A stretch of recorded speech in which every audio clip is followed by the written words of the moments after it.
That being said, just to follow up on that, though, in light of the Texas ruling yesterday, do you worry at some point some of your counter efforts could also be invalidated? The Texas congressional map that was racially gerrymandered in violation of the law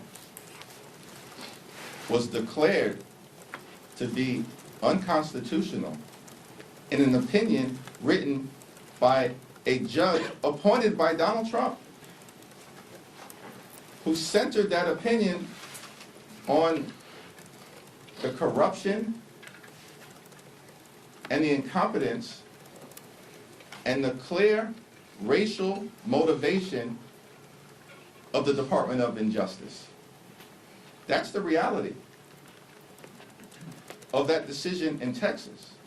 It was clear as day that Donald Trump and Republicans violated the 14th and the 15th Amendments of the United States Constitution. And then they jammed that gerrymandered map down the throats of the people of the great state of Texas. In the dead of night.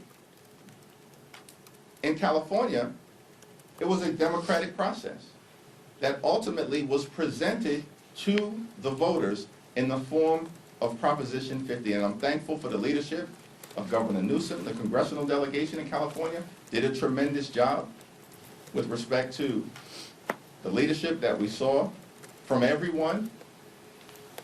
Nancy Pelosi, Pete Aguilar, Zoe Lofgren, incredible job, but everyone in the delegation, and of course working with our partners in the state legislature.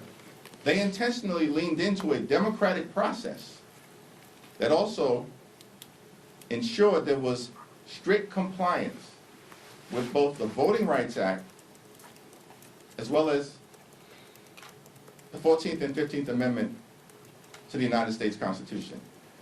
Very different process. And so the litigation that has been filed, or at least threatened, by the Department of Injustice against the California map is frivolous. And by the way, these people at the Department of Justice are both corrupt and incompetent. So much so that they detonated their own gerrymandering efforts in Texas. And because Texas has fallen, these people are now in full panic mode because they've set in motion a process that is not going to work out well for them in the end.